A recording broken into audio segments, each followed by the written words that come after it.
Hola, hola, buenos días.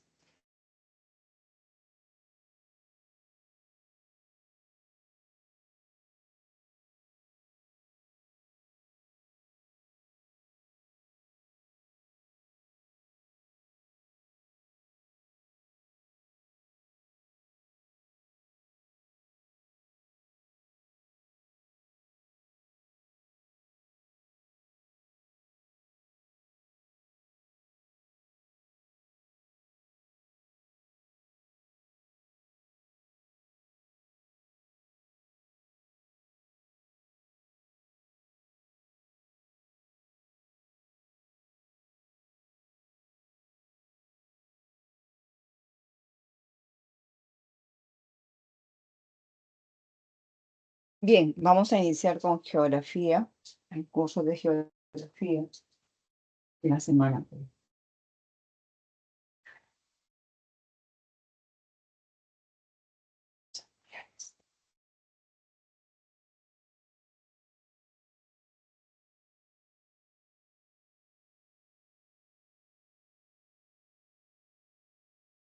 Bien, algunos factores, procesos que van a transformar en relieve, ¿no?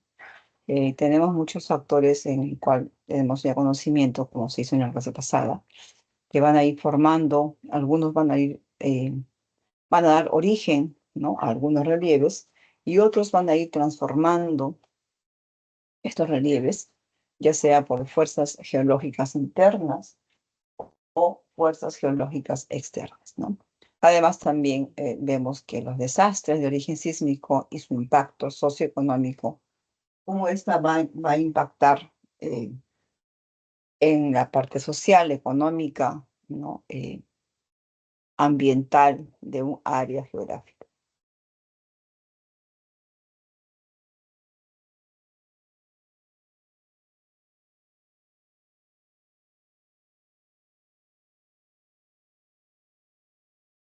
Entonces, tenemos ahí la composición de la geósfera, ¿no? Si bien sabemos que es esta capa, esta parte interna sólida de la Tierra, compuesta eh, por capas, ¿no? Que en sí mismas van a conformar la parte sólida, la parte interna, la parte sólida de la Tierra, ¿no? Y sabemos que está formada por rocas y minerales, ¿no? Ya que la Tierra es casi un cuerpo esférico y que tiene aproximadamente 6.370 kilómetros de radio.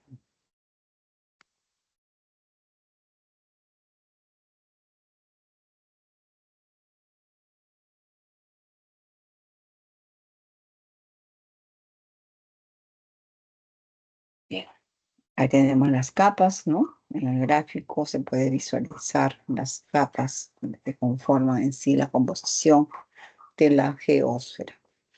Tenemos, voy a aumentar un poco, eh, la corteza, el manto y el núcleo, ¿no? Sabemos que la capa más superficial, en la cual van a ocurrir todos esos procesos geológicos, ¿no? Es la parte de la corteza, ¿no? En la cual divisamos dos partes, que es el cial, la corteza continental, la parte continental, y la parte de fondo marino, la parte oceánica, ¿no?, que es el cima en sí. El manto también es otra de las partes componentes de la geósfera, que es la capa media entre la corteza y el núcleo, ¿no? Y esta también, a su vez, tal como ustedes están visualizando, tiene dos capas, ¿no? La astenosfera y la mesósfera, en la cual también es importante para poder determinar los procesos que ocurren, ¿no?, en la geósfera. Y el núcleo es la que divide en sí, pues, es la parte central, ¿no?, de la geósfera. Y tenemos el núcleo en la parte líquida y la parte interna, que es la parte sólida. Y es aquí donde se van a ocurrir los diferentes procesos, ¿no? Las altas presiones y temperaturas que llegan incluso hasta los 6.000 grados centígrados.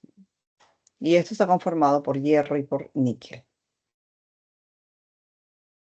¿no? Es muy importante tener el conocimiento sobre estos componentes, ¿no? para poder estudiar cómo es así, cómo se origina, cómo es el proceso de la formación y transformación de los relieves, ¿no?, en el espacio geográfico, en la geosfera.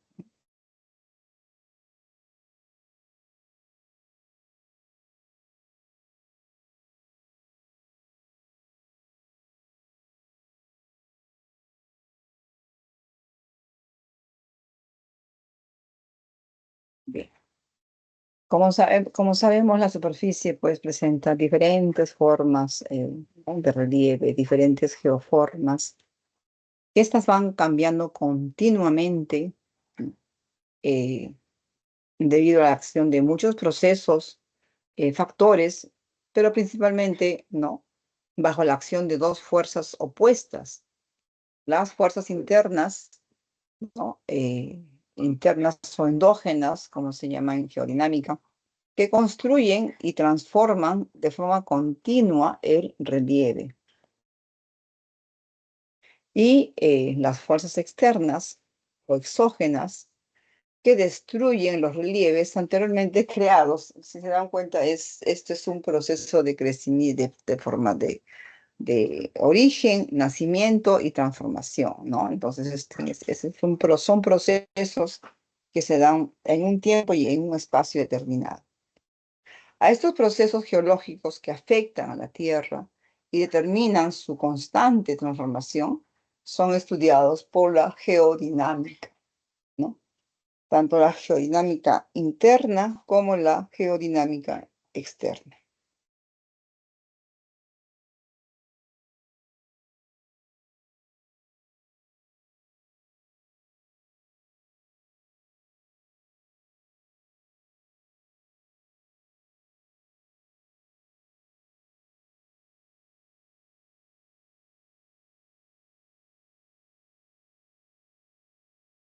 Y aquí podemos ver, ¿no?, lo que es la geodinámica interna de la Tierra, procesos que ocurren, que van ahí transformando los relieves, ¿no?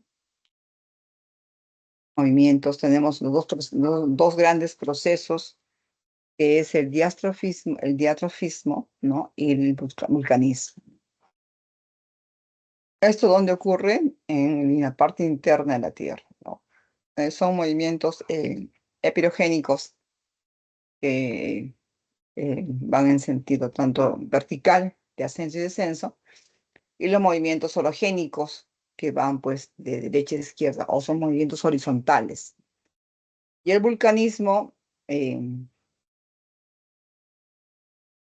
tenemos acá el magmatismo intrusivo y el magmatismo extrusivo.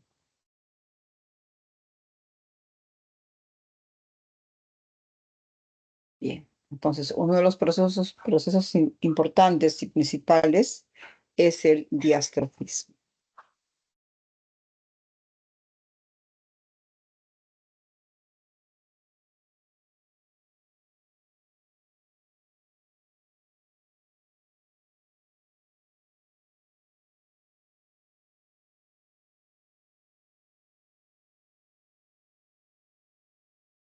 Estos son procesos que afectan a los niveles externos de la corteza, desplazando, deformando y dislocando materiales que lo constituyen, ¿no? Estos son de tipo epirogénico y orogénico, ¿no?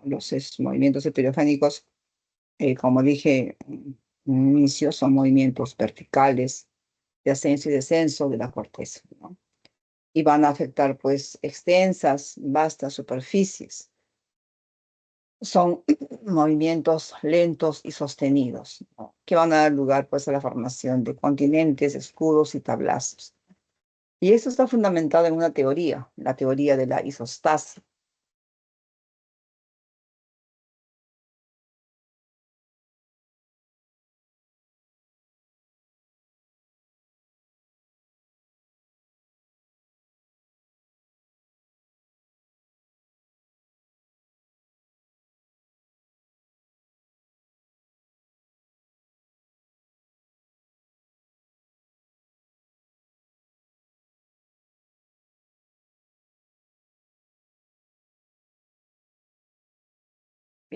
Luego tenemos la teoría de la isostasia.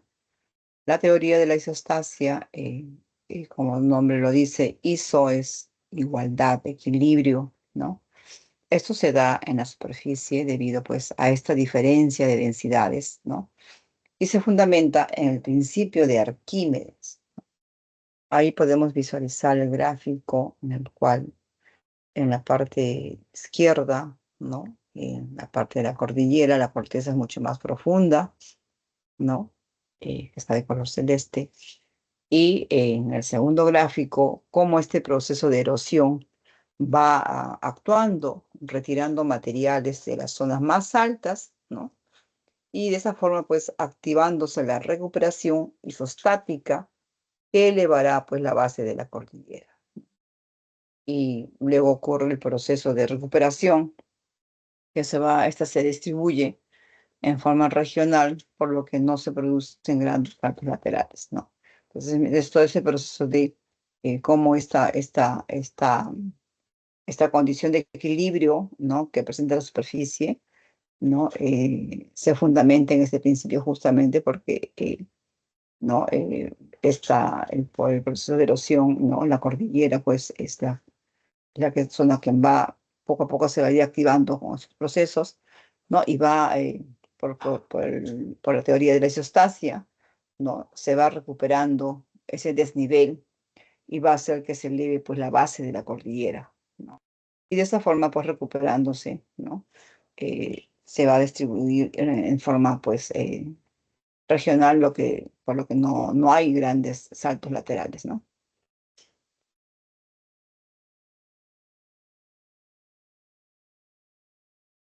Y los movimientos epirogénicos, estos son movimientos horizontales, como ya lo dije al inicio, asociados a los diversos procesos que se producen en las márgenes de las placas continentales, ¿no?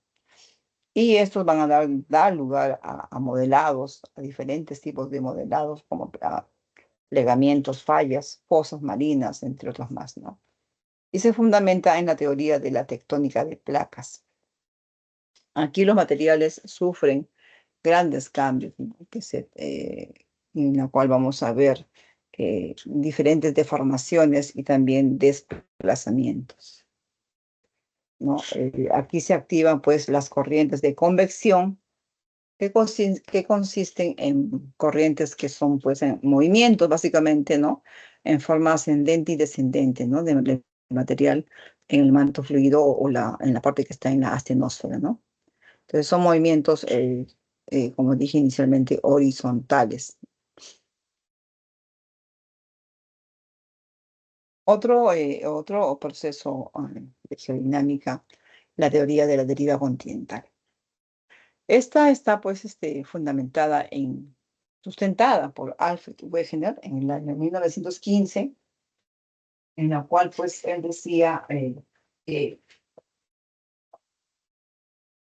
pues sustentaba que los continentes actuales estuvieron unidos hace 200 millones de años, ¿no? En un único gran continente, el cual denominaba pues la Pangea, ¿no?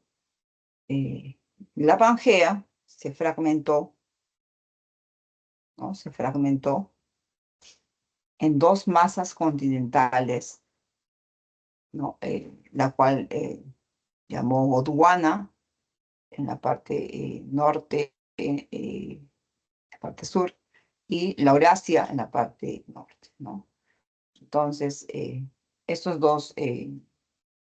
esta fragmentación hizo que se dividiera pues, en dos hemisferios, como se ve en el gráfico, ¿no? Tanto el hemisferio sur, ¿no? Gondwana, y el hemisferio norte, la Eurasia. Esa fue la gran Pangea, según la teoría de la deriva continental, sustentada por Alfred Wegener, ¿no? Que con esta teoría, ¿no? Por ejemplo, sería de la forma de los distintos continentes. Además, sabemos también que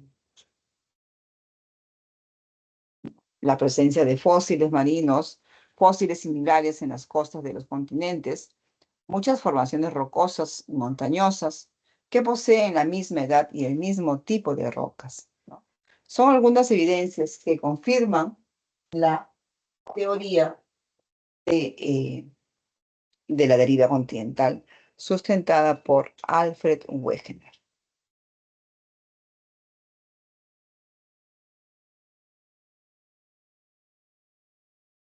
Bien, tenemos otra teoría, la teoría de tectónica de placas.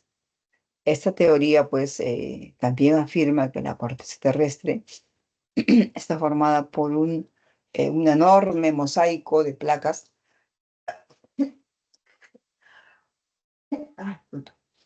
que se desplazan, que se van desplazando sobre el manto fluido, ¿no? O la astenosfera, ¿no? En la cual se van a producir, pues, las corrientes de convección, ¿no? Dado que estas placas se desplazan sobre la superficie de la Tierra, estas van a interaccionar unas con otras a lo largo de sus fronteras o límites y de esa forma provocando deformaciones en la corteza.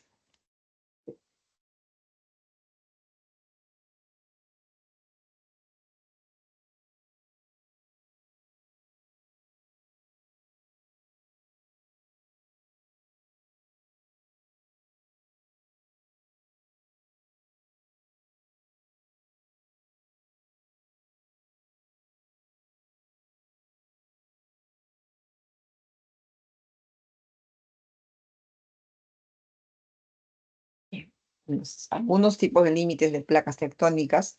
Tenemos los límites convergentes, divergentes y transformantes.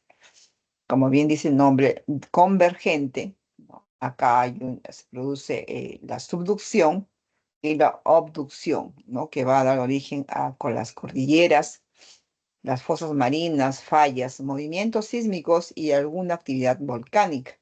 Por ejemplo, tenemos pues la cordillera, los montes Himalaya, ¿no? Esto es por abducción y los Andes por subducción.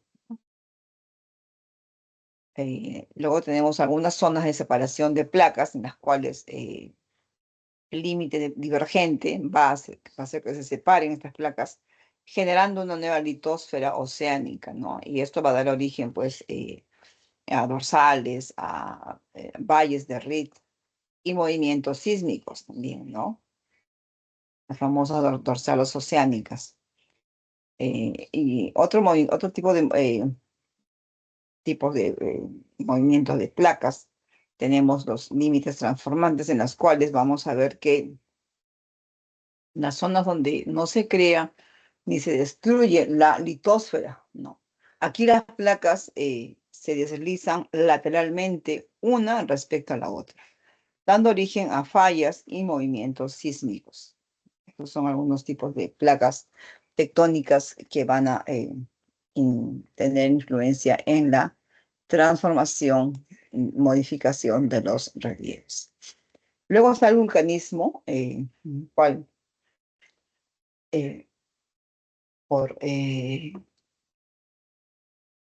hablar de vulcanismo es hablar pues del magma intrusivo, ¿no?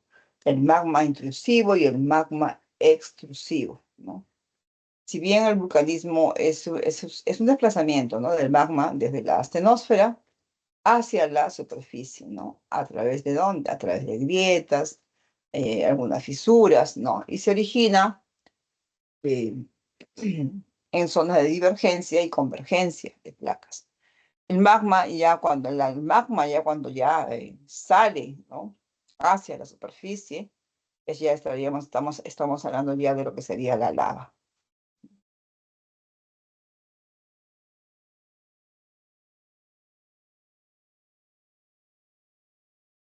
Entonces tenemos dos tipos de magma, de vulcanismo. El magmatismo intrusivo, ¿no? En el cual el magma, cuando el magma rellena y se consolida en cavidades y fisuras, ¿no? Sin llegar, pero no sale, ¿no? No llega a la superficie, ¿no? En estado de fusión.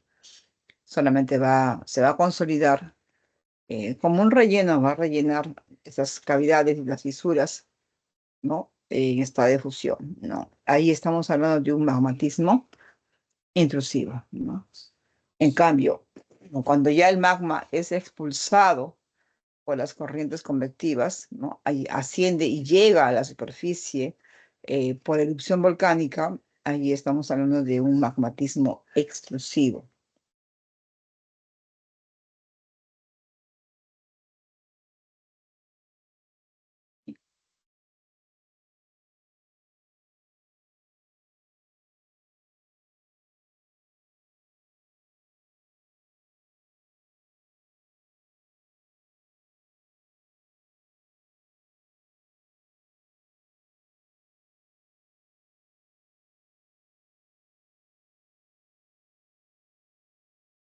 Sí.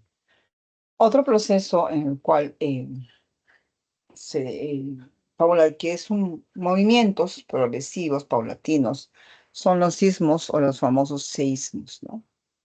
Que son procesos, sí, pues, ¿no? Constantes de liberación súbita de energía mecánica debido, pues, a los cambios de estado, ¿no? De esfuerzos, de las deformaciones y los desplazamientos, ¿no? Resultantes que son recogidos, pues, de la resistencia de los materiales rocosos de la corteza, ya sean en zonas de interacción de placas tectónicas, como dentro de ellas también, ¿no? Y tenemos una imagen en la cual se visualiza los tipos, incluso los tipos de ondas sísmicas,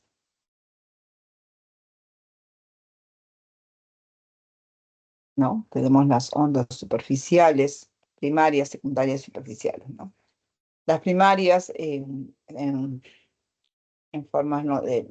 son longitudinales, que son las que se producen a partir del hipocentro, ¿no? Que son las más rápidas, ¿no? Las ondas primarias, esas son las más rápidas y se producen pues a partir del hipocentro. Las secundarias o transversales, estas se producen a partir del hipocentro, ¿no? Son más lentas respecto a las ondas P.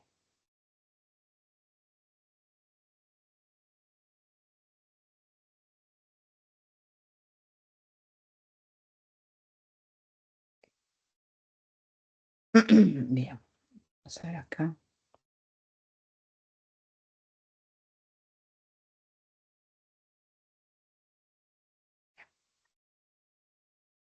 Las ondas, estamos viendo acá, las ondas sísmicas primarias, longitudinales, ¿no?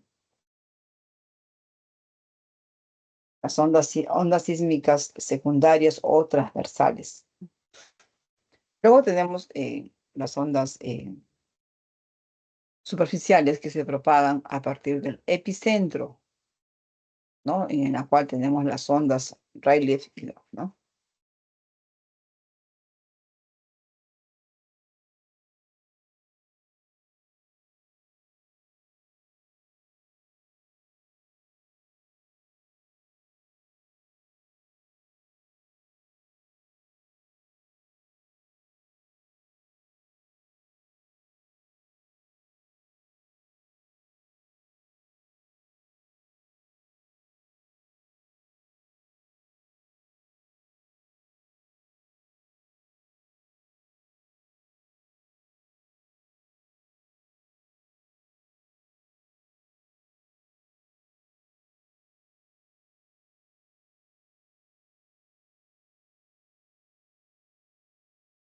En las ondas de tipo secundarios, otras que son transversales, ¿no? Ese tipo de movimientos, si bien son, son lentos, ¿sí? Son lentos, son los más lentos que incluso que las ondas de tipo P, de longitudinales, ¿no? Pero son los responsables de la mayor parte de los daños causados por los terremotos, ¿no? Y también suelen tener mucho más amplitud que las ondas P, por lo que se sienten, son más fuertes, ¿no? Cuando hay un movimiento se siente mucho más fuerte. ¿no? Y aquí se van a generar pues movimientos de las placas tectónicas, explosiones, volcanes y deslizamiento de tierra, ¿no? Algunos ejemplos, ¿no? Tenemos ahí algunos ejemplos.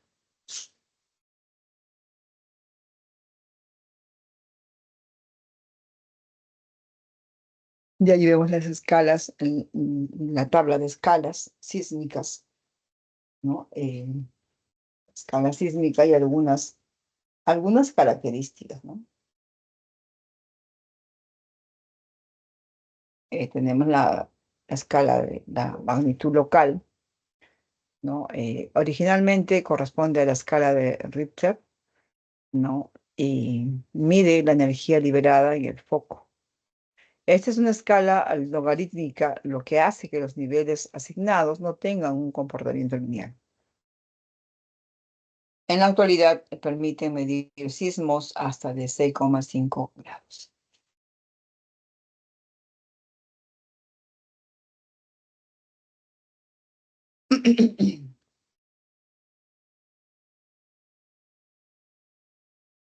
En cambio, la magnitud de momento, ¿no? Es la más acertada, es la más acertada y utilizada, ¿no? Permite medir sin restricción sismos y pequeños, tanto ya sean pequeños o grandes. No, esta está basada en la medición de la energía total que se libera en terremoto en el momento sísmico, ¿no? En la magnitud, pues, es obtenida a partir de los parámetros que relacionan la geometría de la falla, ¿no? La profundidad del foco y el desplazamiento máximo producido durante el sismo. En tanto que la de Mercalli, ¿no? La magnitud de Mercalli no, modificada, permite evaluar la intensidad, que es el grado de daño producido por un sismo en un punto determinado, ¿no? Aquí considera el nivel de percepción de las personas, efectos de las estructuras en la morfología, y consta de 12 valores, ¿no? 12 valores expresados en números romanos, desde los sismos que no son perceptibles hasta los que producen pues la gran destrucción, ¿no? Esa es la de Mercalli modificada.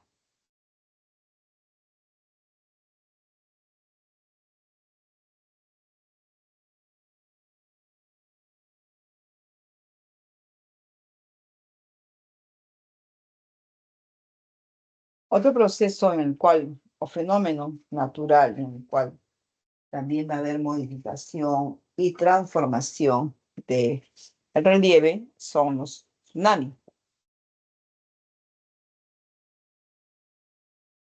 Los tsunamis, ¿no? Tsunamis son fenómenos pues, ¿no? que ocurren en el mar, eh, generado principalmente por un disturbio sísmico, ¿no? Que impulsa y desplaza de forma vertical una columna de agua, originando pues un tren de ondas largas, ¿no? Y esto va pues a ocasionar daños, desastres, ¿no? El último tsunami, un tsunami muy importante que ocurrió y que producto de este fenómeno hubo mucho daño, ¿no? Fue el tsunami de Indonesia en el 2004, ¿no? Y ahí pues es así el más resaltado, en el cual hubo muchos más daños, ¿no? Colaterales, ¿no? Aquí tenemos como la formación de un tsunami, ¿no? Un sismo, pues, cuando ocurre un sismo, hace temblar todo el mar, ¿no es cierto? Entonces, este fenómeno desplaza hacia la superficie una gran masa de agua. Entonces, se toma, pues, una oscilación, ¿no? Que se propaga a gran velocidad bajo la superficie. Y esta es aspirada, ¿no? El agua que se va retirando de de la orilla, ¿no? Y al acercarse a las costas, ¿no? La onda forma olas mucho más grandes, intensas, gigantescas, ¿no? Y es así que pues va a alcanzar incluso ciudades y va a arrasar, pues, y va a ocasionar daños, no solamente materiales, sino también humanos, ¿no? Pérdidas humanas.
Bien. Algunos eventos desastrosos de origen sísmico, ¿no? Que han tenido pues una, un importante significado a través de la historia, por lo que ha pues ha traído consigo daños muy significativos, ¿no?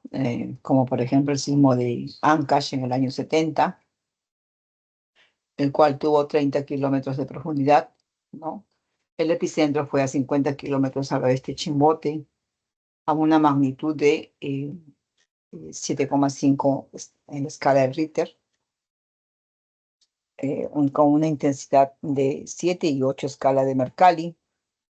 Y el impacto, pues, es un impacto social, económico, en la cual hubo, pues, 67.000 muertos, 150.000 heridos, 800.000 personas sin hogar y el 95% de viviendas de adobe destruidas. Fue todo un desastre. Luego tenemos uno que fue no tan reciente, pero en el año 2007, fue el terremoto mm, que ocurrió en Ica, ¿no? El foco fue a 39 kilómetros de profundidad del epicentro, 40 kilómetros al oeste de Chincha y con una magnitud de 7,9 de escala de magnitud de momento, una intensidad de 7 en la escala de Mercalli, y el impacto también pues, fue de 597 muertos, no, 1.800 heridos, 91.240 viviendas destruidas y cientos de miles de damnificados.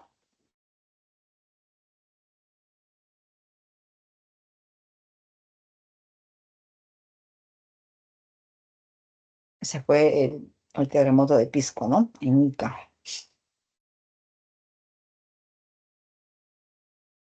Ujú.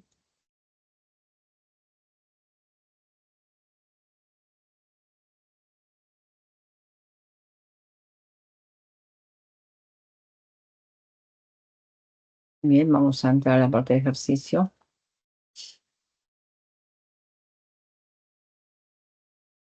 Ujú, ujú, ujú.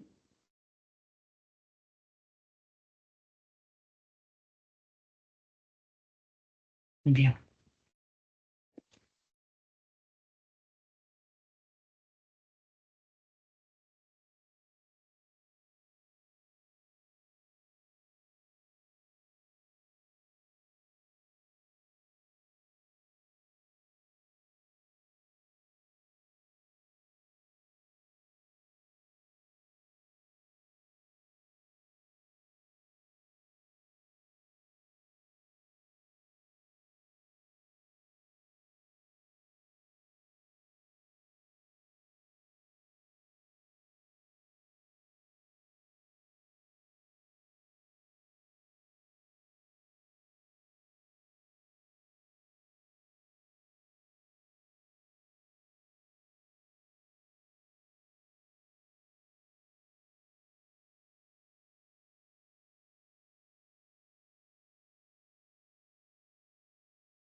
Bien, ejercicio número 1.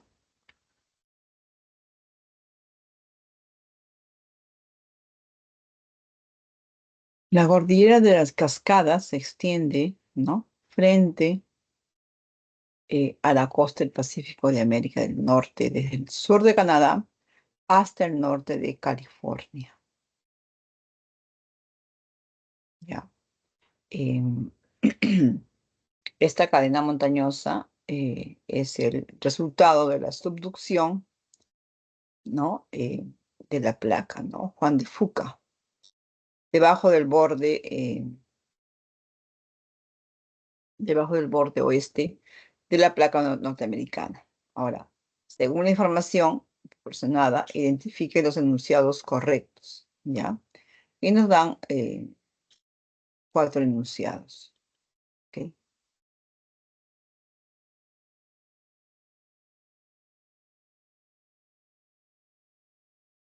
Bien, tenemos acá enunciado 1. La referida cadena se localiza en una zona de divergencia de placas tectónicas,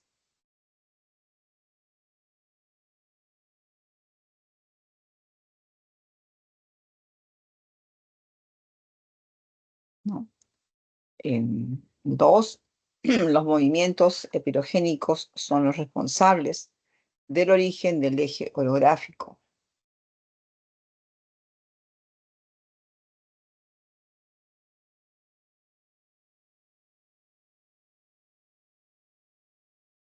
Tres, el litoral occidental de Estados Unidos está expuesto a una intensa sismicidad.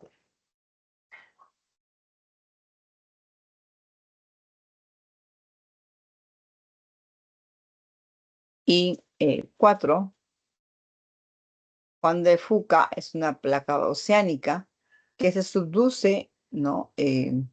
Debajo de una placa continental.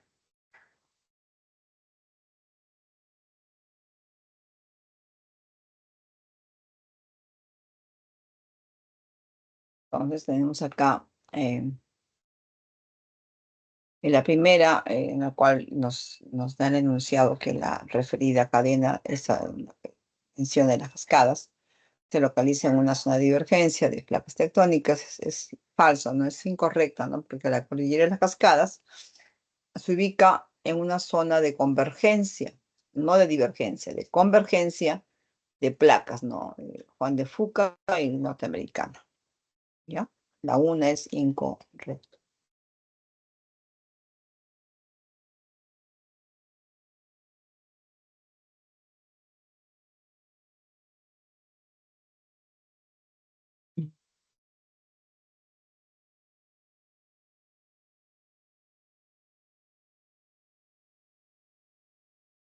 Bien, el enunciado 2. Los movimientos epirogénicos son los responsables del origen del eje orográfico.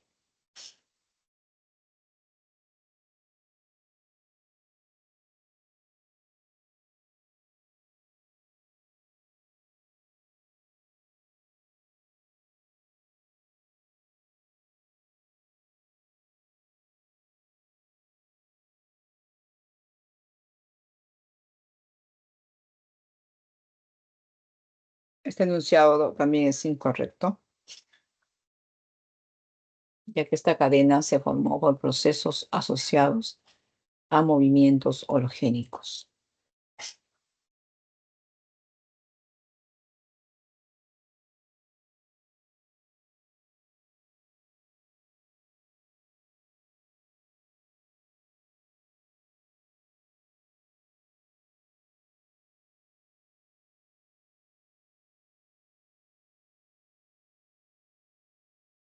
El enunciado 3. El litoral occidental de Estados Unidos está expuesto a una intensa sismicidad, ¿no? Eso es correcto, ¿no? Porque, dado su ubicación, ¿no? Por localizarse en una zona de convergencia de placas, el borde costero litoral, la parte litoral occidental de Estados Unidos, está pues expuesto a intensos sismos. Entonces, este enunciado es correcto. El enunciado cuarto, Juan de Fuca es una placa oceánica que se subduce debajo de una placa continental. No. La subducción se produce entre una placa oceánica y una continental. Como la placa Juan de Fuca es la que subduce, se deduce que es de tipo oceánica, ¿no? Entonces es correcto. Ejercicio número 1, la opción de la alternativa correcta es la E, ¿no? Solo 3 y 4 son correctas. Bien, vamos con el ejercicio número 2.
Bien, el siguiente mapa de placas tectónicas corresponde al hemisferio oriental del planeta, ¿no? Con relación a las principales placas que se visualizan, ahí, ¿no? Determinar el valor de verdad o falsedad de los enunciados siguientes, ¿no? Ahí tenemos la placa euroasiática, la placa pacífica, la indo-australiana, la placa americana, africana, ¿no? Entonces tenemos acá, nos dan 4 enunciados. ¿Mm? La placa euroasiática abarca toda la península de Indostán. La placa euroasiática, vamos al gráfico, que abarca toda la península de Indostán. Falso, ¿no? La península de Indostán, o sea, la India, ¿no? Pertenece a la placa indo-australiana.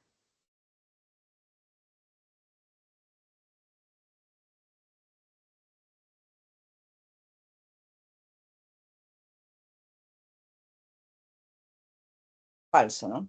2. El límite occidental de la placa filipina corresponde a fosas oceánicas. Vemos el gráfico. Ver.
Es verdadero, ¿no? Porque vemos que acá eh, el borde occidental de la placa filipina converge con la euroasiática, formando las fosas oceánicas, ¿no? Verdadero.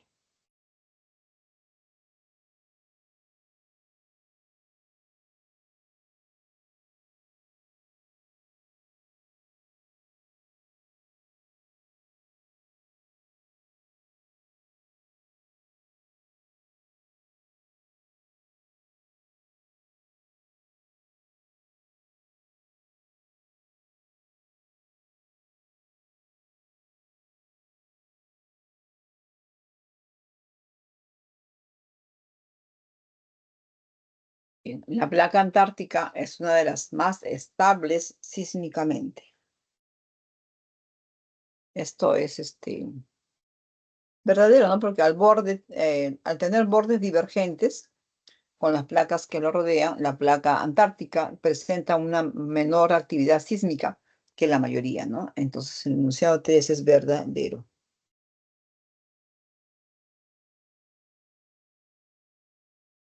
Enunciado 4 dice en el sector más boreal de la placa indo-australiana se ubica el Himalaya. Los Himalayas son el resultado de la convergencia de las placas euroasiática e indo-australiana. Por lo tanto, es correcto, es verdadero.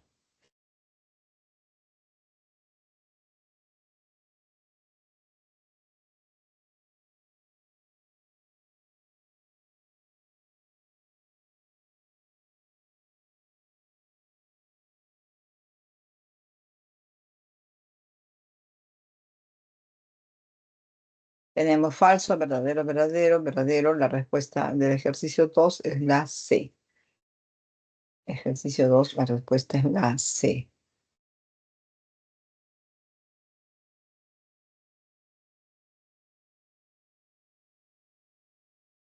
Ujú, la C. Bien, el ejercicio número 3.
En el año 1979 de nuestra era, el volcán Vesubio generó una de las mayores erupciones de la historia, ¿no?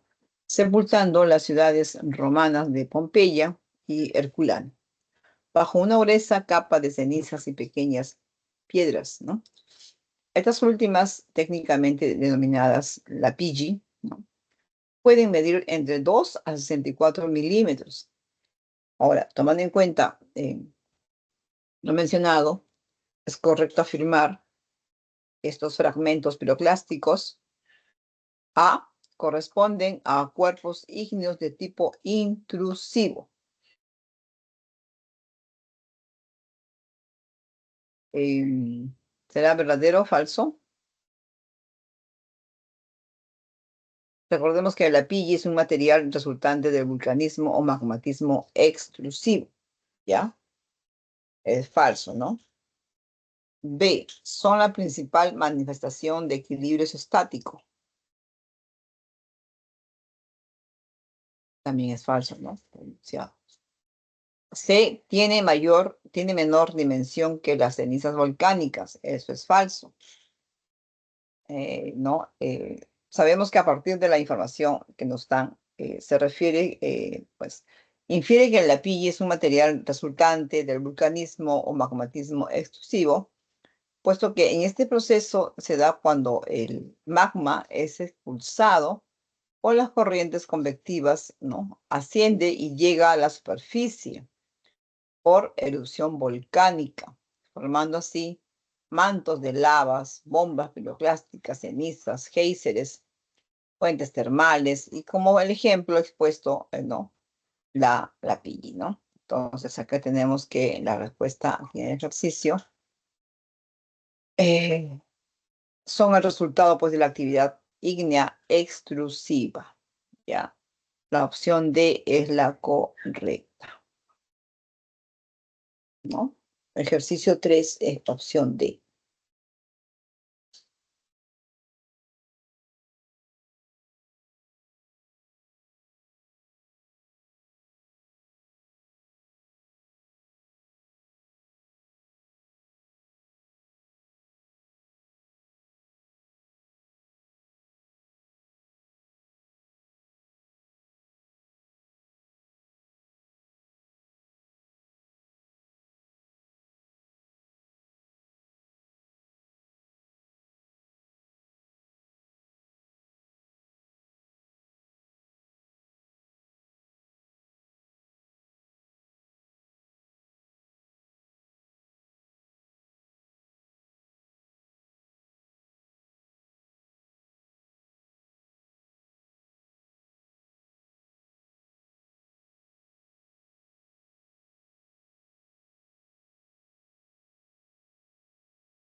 Bien, ejercicio número 4.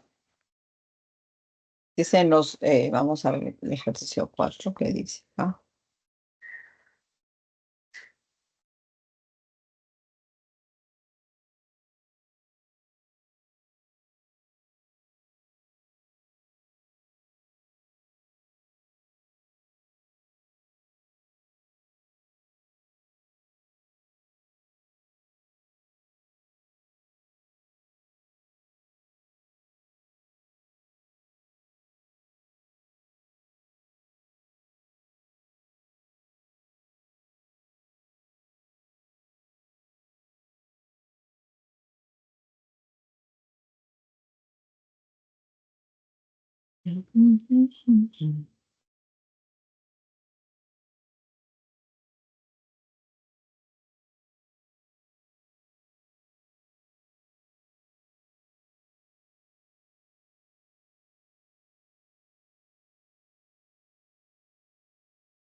Bien, en los primeros días de marzo, dice, la costa central peruana fue revestida, ¿no?, por un fuerte movimiento telúrico. Al respecto, ¿no? Esto fue más o menos en marzo, no dice qué año, pero fue un movimiento telúrico fuerte, ¿no? En el cual se presentó un reporte del IGP, ¿no? Y es conocida en la red social. Ahí tenemos un reporte, ¿no? Eh, y habla sobre algunos datos como, por ejemplo, fecha, hora, magnitud, profundidad, latitud, longitud, intensidad y la referencia, ¿no? Ahora, con datos, con relación a estos datos, el más profundo, este reporte sísmico dice, no, es correcto afirmar que, pero en relación a los datos que nos están dando, ¿ya?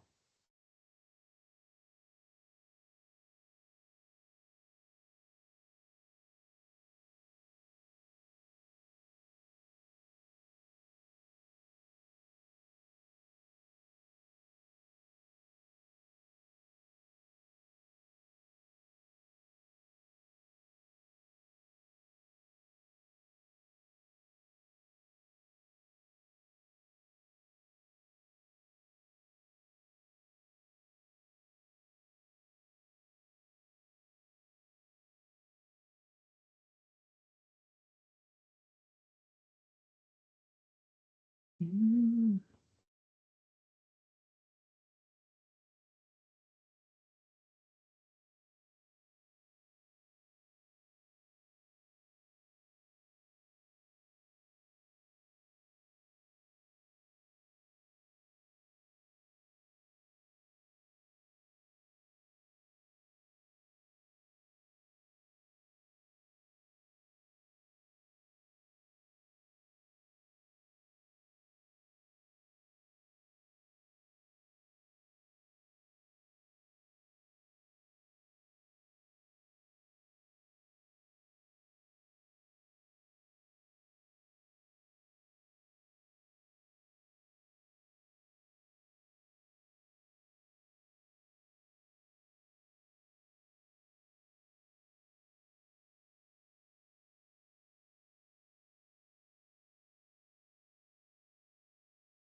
Bien, entonces tenemos aquí con relación a los datos que nos dan, ¿no?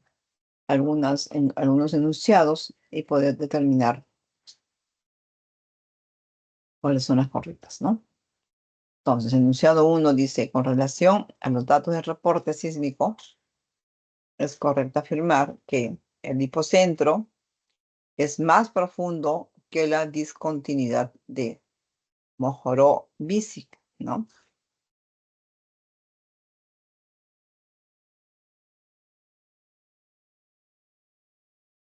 Entonces tenemos acá que esta opción, por ejemplo, ¿no? Es incorrecta porque el hipocentro, ubicado a 35 kilómetros de profundidad, es más superficial que la discontinuidad de eh, Morovici, ¿no? Es más superficial. Eh, Luego tenemos el enunciado 2. La intensidad del sismo fue registrada, ¿no? Con la escala de Richter, según el dato que nos dan.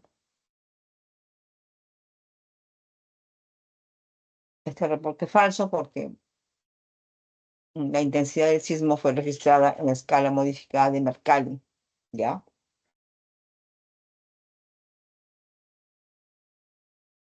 En la escala de Mercalli.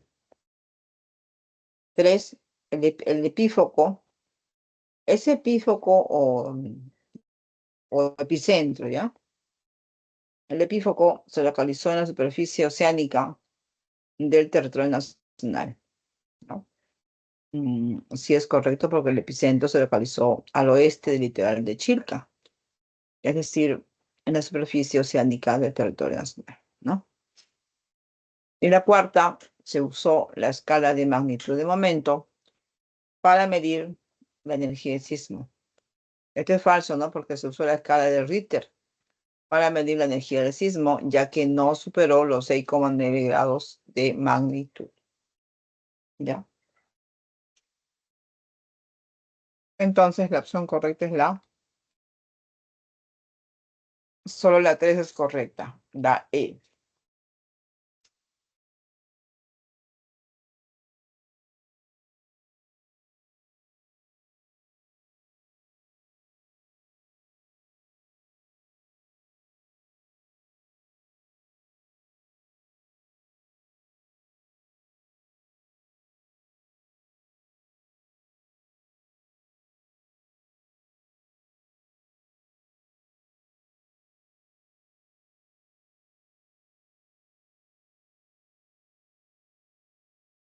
Bien, vamos a compartir el material de cívica. Me da unos segundos, por favor.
Bien, ahí tenemos cívica.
Bien, derechos internacional de los derechos humanos, la Declaración Universal de los Derechos Humanos, algunos organismos internacionales de la protección de los derechos humanos, ¿no? La Corte Internacional de- de la Protección de los Derechos Humanos, algunos organismos, ¿no? Como la Corte Internacional de Justicia, la Convención Americana sobre Derechos Humanos y algunos organismos de protección y promoción de los derechos humanos en el Perú.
Bien,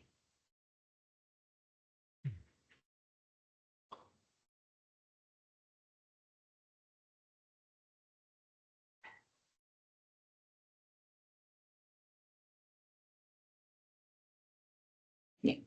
La Declaración Universal de Derechos Humanos, que fue adoptada por la Tercera Asamblea General de la ONU el 10 de diciembre de 1948 en París, Francia, ¿no?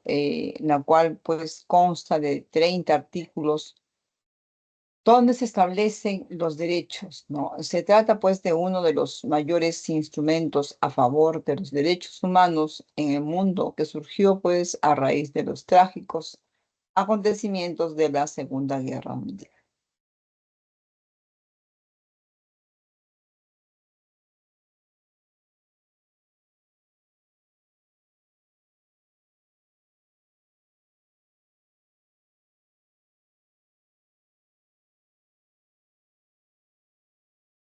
Y ahí estamos viendo la imagen, ¿no? De los artículos, ¿no? La estructura básicamente de la Declaración de los Derechos Humanos.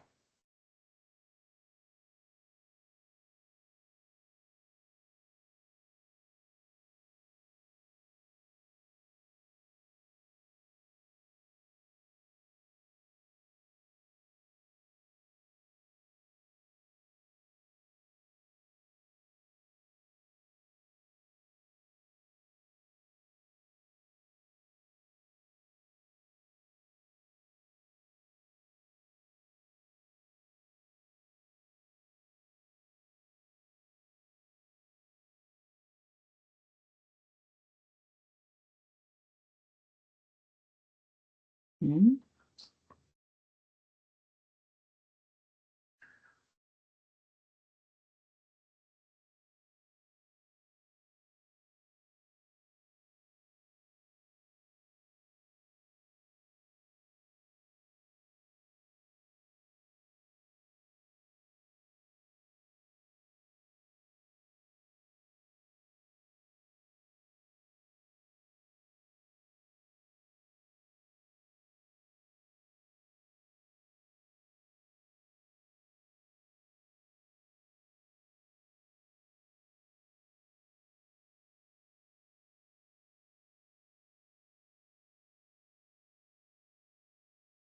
algunos derechos contemplados en la Declaración Universal de los Derechos Humanos, ¿no?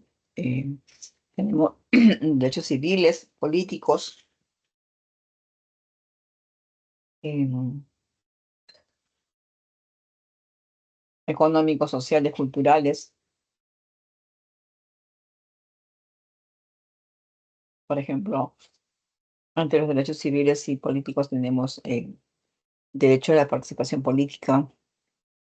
Todos nacemos iguales, libres, ¿no? Derecho a la libre libertad de tránsito, mm, ¿no? Derecho, pues, a la intimidad.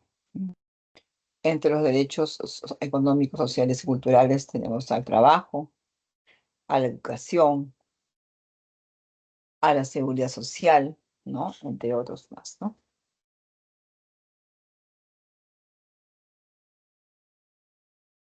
Segundo, por favor.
Y entonces tenemos aquí algunos, eh, por ejemplo, como algunos instrumentos internacionales de protección de los derechos humanos, ¿no?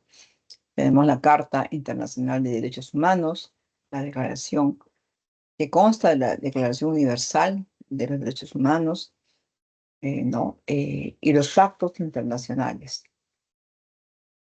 Ahora, esta Declaración Universal de los Derechos Humanos fue proclamada por la Asamblea General de las Naciones Unidas en París el 10 de diciembre de 1948, ¿no? Incluye el conjunto de derechos civiles, políticos, culturales, económicos y sociales que deben disfrutar todas las personas de todos los países, ¿no? El Perú aprobó la Declaración de Derechos Humanos el 9 de diciembre de 1959, ¿no? Por resolución legislativa 13282, ¿no? La cual concedió a la declaración el carácter de texto legal. Ahora, los pactos internacionales que son jurídicamente vinculantes, tenemos los derechos civiles políticos de libertad básicamente, ¿no? Que entró en vigor en el 23 de marzo de 1976, ¿ya? ¿No? Y tenemos los derechos económicos, sociales, culturales, que básicamente obligaciones de deuda, que entró en vigor el 3 de enero de 1976, ¿no? En el artículo 1 de cada pacto internacional nos dice pues que afirma que todos los pueblos tienen derecho a la libre autodeterminación, ¿no? Que según este derecho tienen libertad para elegir su estatus político y lograr su desarrollo económico, social y cultural, ¿no?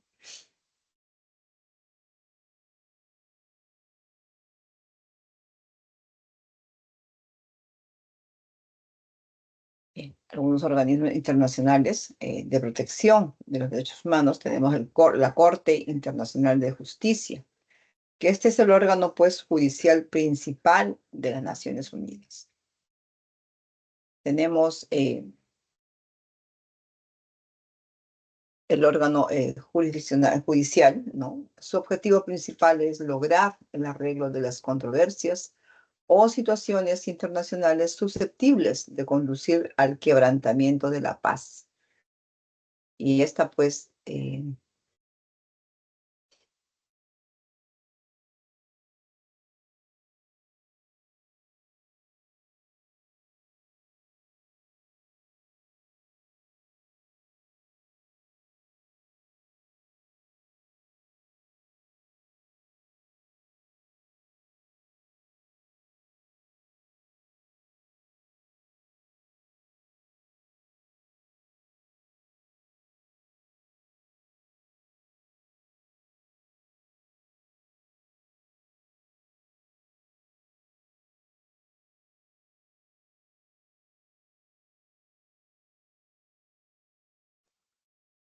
entonces está encargada pues de decidir conforme al derecho internacional las controversias de orden jurídico entre estados y de emitir opiniones consultivas respecto a cuestiones jurídicas.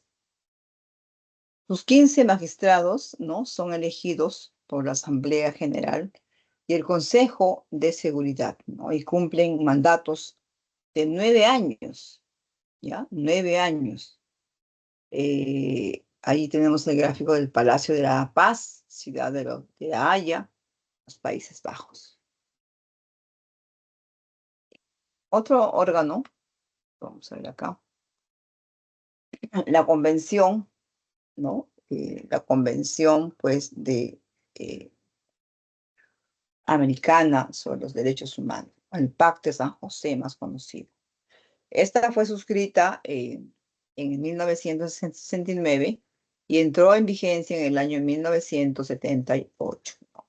Aquí podemos apreciar la Comisión Interamericana de Derechos Humanos y la Corte Interamericana de Derechos Humanos, ¿no? Este órgano, la Comisión Interamericana, es un órgano no judicial de la OEA, ¿no? Cuya función principal es promover la observancia y la defensa de los derechos humanos, ¿no? Y en el ejercicio de su mandato, estipula la conciencia de los derechos humanos en los pueblos de América. Las personas o entidades pueden recurrir a la comisión, ¿no? Su sede está en Washington, D.C. y está integrada por 7 miembros elegidos por la Asamblea General.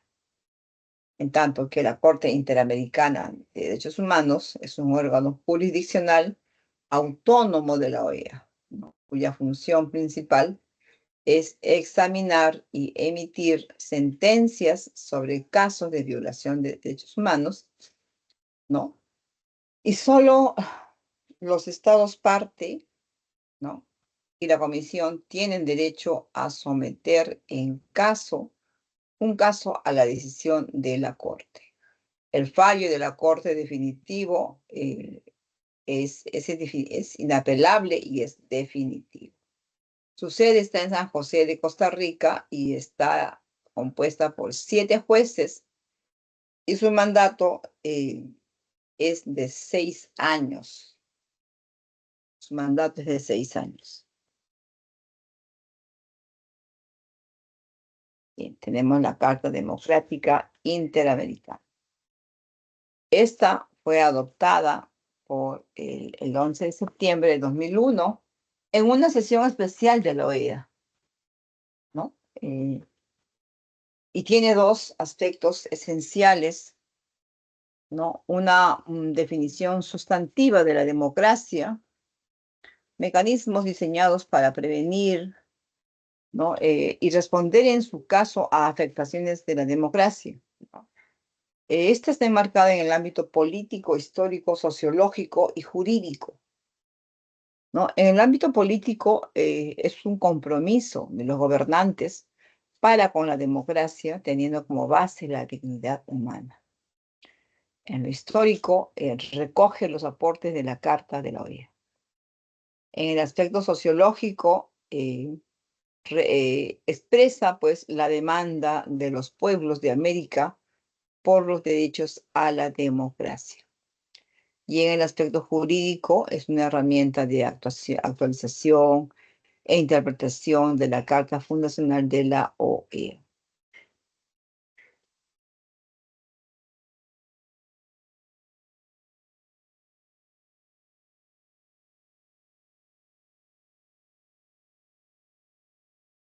Bien.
Algunos organismos que promueven la protección de los derechos humanos en el Perú.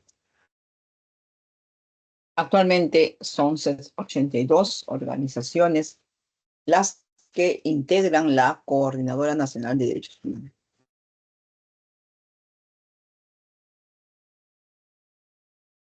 Tenemos Manuela Ramos, ¿no? Tenemos la Asociación Pro Derechos Humanos, el Instituto Peruano de Educación de Derechos Humanos y la Paz, Amnistía Internacional, Instituto de Defensa Legal, la Asociación Negra de Defensa y Promoción de los Derechos Humanos, ¿no? ASONET, que es una organización de la sociedad civil afroperuana que viene trabajando desde el año 90 en contra del racismo, la discriminación y por el fortalecimiento de los derechos humanos de las comunidades afrodescendientes en el Perú.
Y así tenemos muchos organismos que van a promover la protección de los derechos humanos en el Perú, ¿no?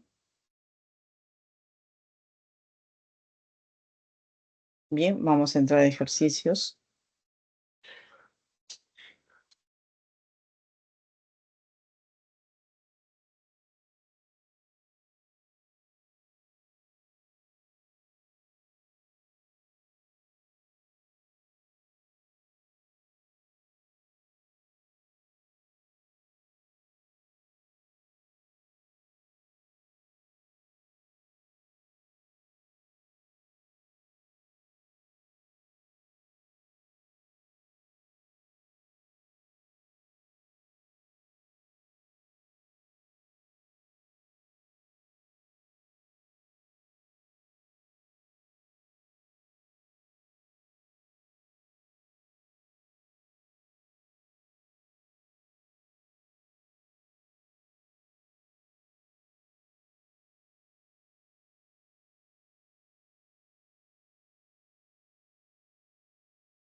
Ujú.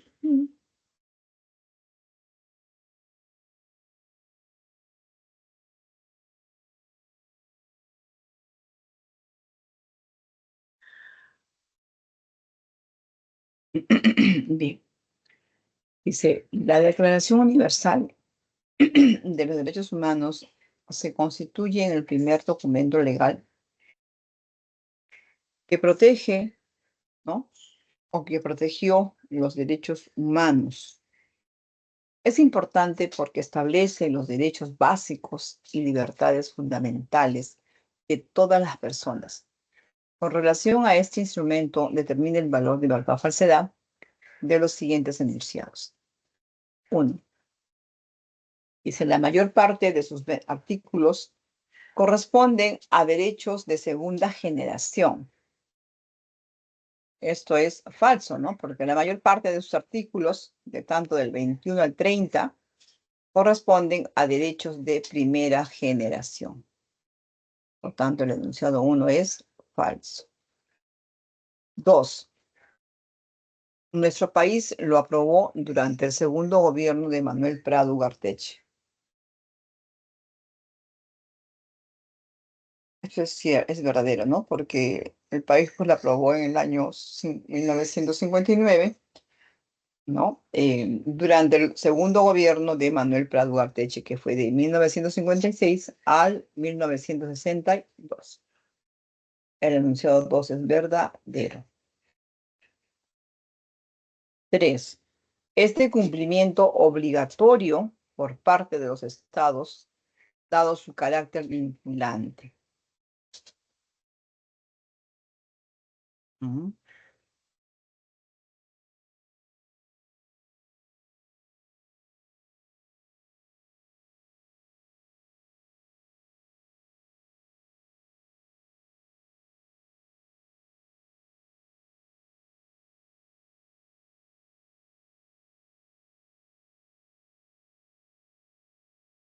Esto es falso porque este cumplimiento facultativo, es decir, voluntario, ¿no? Por parte de los estados, no tiene carácter vinculante, ¿ya? Y la opción cuarta que dice que es el Día de los Derechos Humanos conmemora la fecha de su adopción en el año 1948. Eso es verdadero, ¿no? El Día de los Derechos Humanos se celebra cada 10 de diciembre, ya que conmemora su adopción, ¿no? En 1948. Aquí tenemos falso, verdadero, falso, verdadero. La opción E es la correcta. Ejercicio número 1, opción E. ¿Ya? Bien. Vamos con el ejercicio número 2.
Dos, dice, la Corte Internacional de Justicia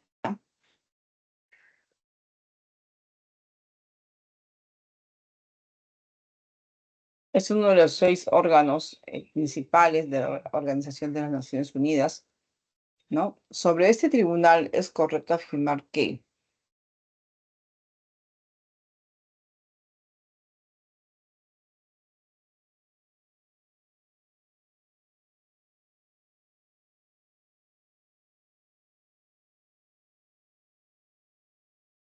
uno, resuelve controversias derivadas de violaciones a los derechos humanos.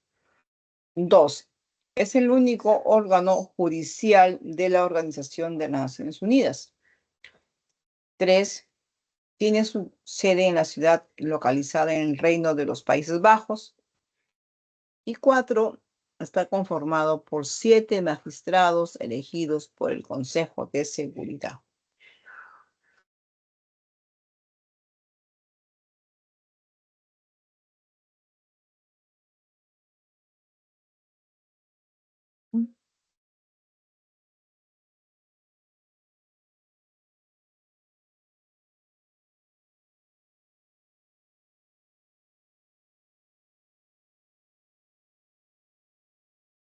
Bien, entonces acá tenemos que el enunciado 1, en la cual dice que pues afirma, ¿no? De que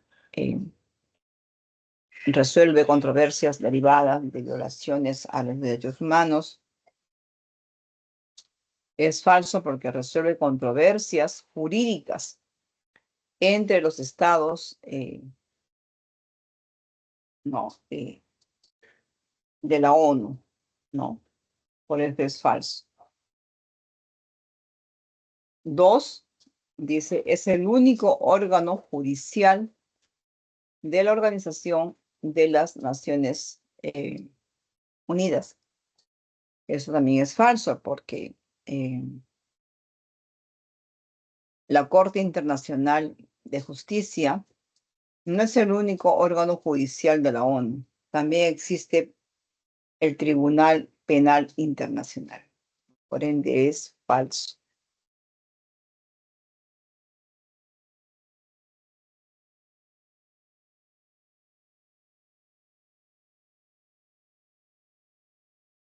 Por eso es falso, ¿no? Tres, tiene su sede en la ciudad localizada en el Reino de los Países Bajos. Ese enunciado es verdadero, ¿no? Porque su sede está pues en La Haya, ciudad ubicada en el Reino de los Países Bajos. Y el enunciado 4 dice, está conformada por los 7 magistrados elegidos por el Consejo de Seguridad.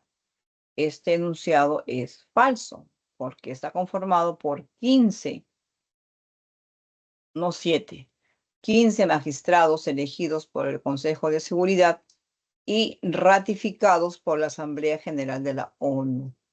¿Mm? Entonces tenemos falso, falso, verdadero, falso. La opción correcta es la D. 2, respuesta D.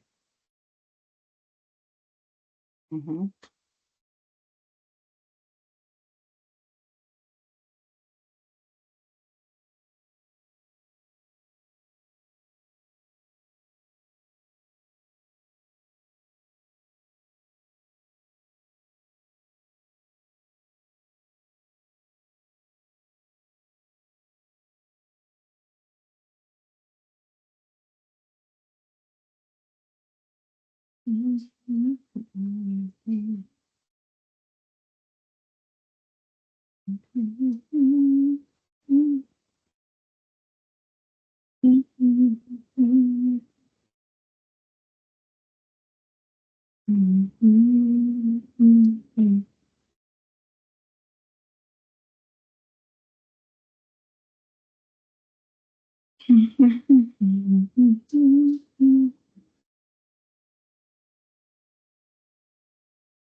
Ejercicio número 3.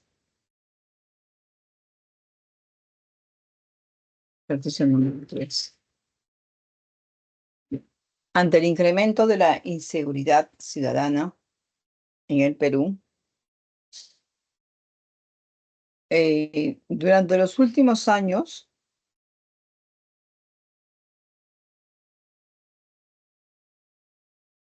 ¿no?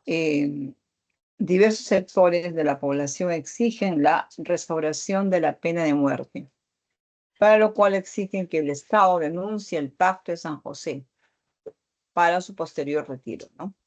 Sin embargo, muchos confunden las funciones de sus dos órganos, la Comisión Interamericana de Derechos Humanos y la Corte Interamericana de Derechos Humanos. Una es la Corte y otra es la Comisión, ¿ya?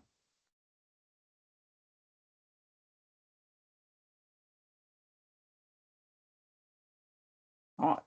Al respecto dice, entre las características que tienen en común podemos identificar que, y nos dan 4 opciones.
Tenemos acá que dice, emiten sentencias inapelables, ¿no? Y de cumplimiento obligatorio, ¿ya? Lo cual esto es, pues, es incorrecto porque solo la Comisión Interamericana de Derechos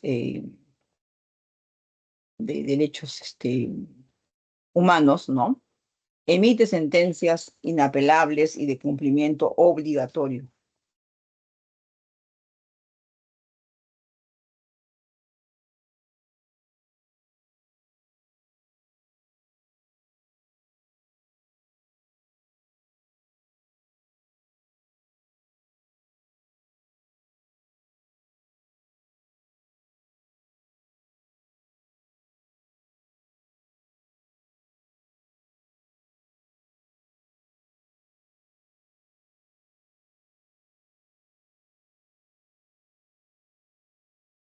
Entonces es incorrecto.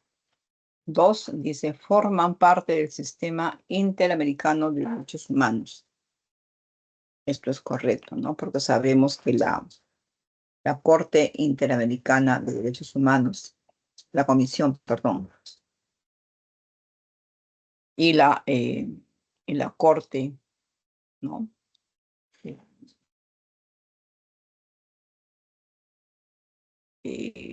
Interamericana de Derechos Humanos, ¿no? Ambas son, pues, en este caso serían ambas, forman parte del sistema interamericano de derechos humanos, ¿no? Tanto la Corte como la Comisión, eh, como la Corte y la Comisión, ¿no? Bien, el 3, enunciado 3.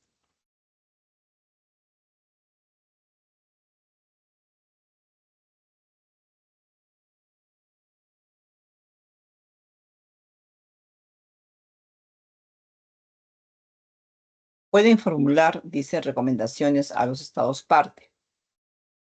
Eh, bueno, eso es correcto, ¿no? Porque aparte de promover los derechos humanos, ¿no? Y emitir sentencias. En el caso de la Comisión, promover los derechos humanos. En el caso de la Corte, ¿no? Emitir sentencias. Pueden formular también recomendaciones a los estados parte, ¿no? Por tanto, es correcto. En la cuarta dice, están conformados por 7 jueces por un mandato de 6 años. Esto es incorrecto porque solo la Corte, ¿no? Interamericana de Derechos Humanos está conformado por 7 jueces o magistrados. ¿No? La comisión tiene 7 comisionados. Entonces es incorrecto, ¿ya? Acá tenemos la primera es incorrecta, la segunda correcta, tercera correcta y la cuarta incorrecta. Solo la 2 y la 3 son correctas. La respuesta, la opción B es la correcta en el ejercicio número 3. Bien,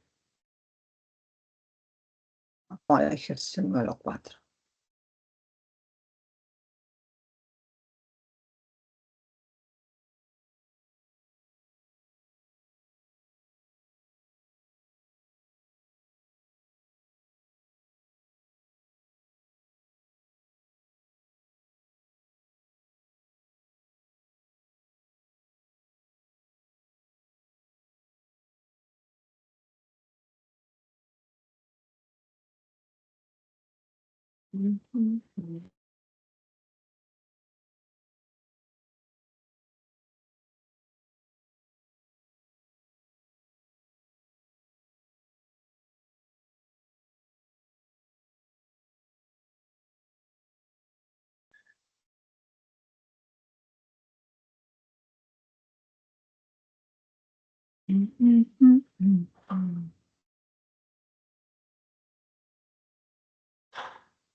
Bien,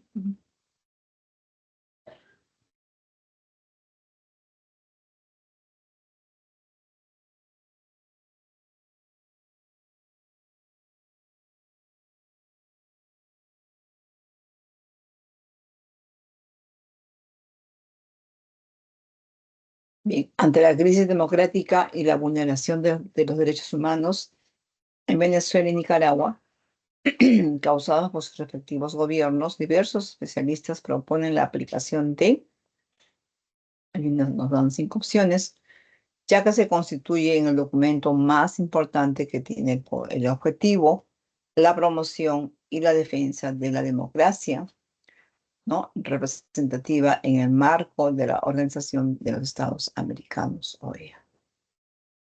Aquí tenemos, pues, la Declaración Universal de los Derechos Humanos, la Comisión Interamericana de Derechos Humanos, la Carta Democrática Interamericana, la Corte Interamericana de Derechos Humanos y la Carta Internacional de las Naciones Unidas.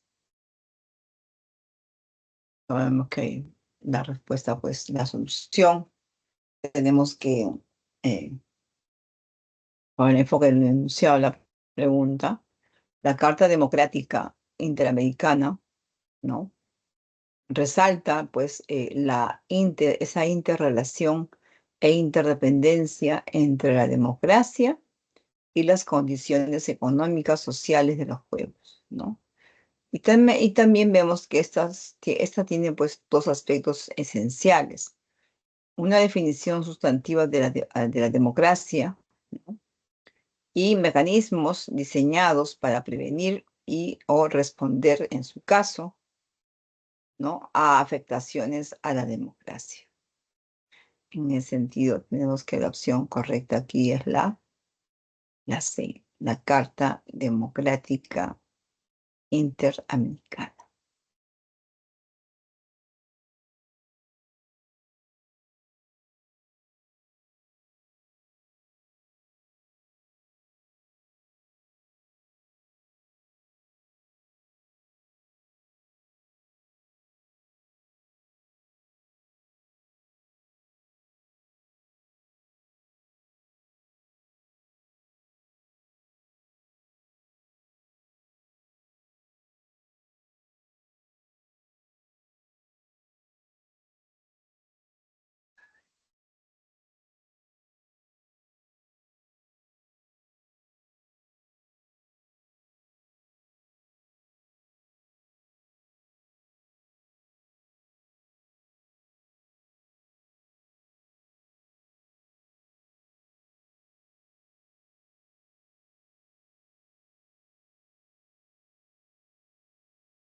Entonces, la opción correcta es la C.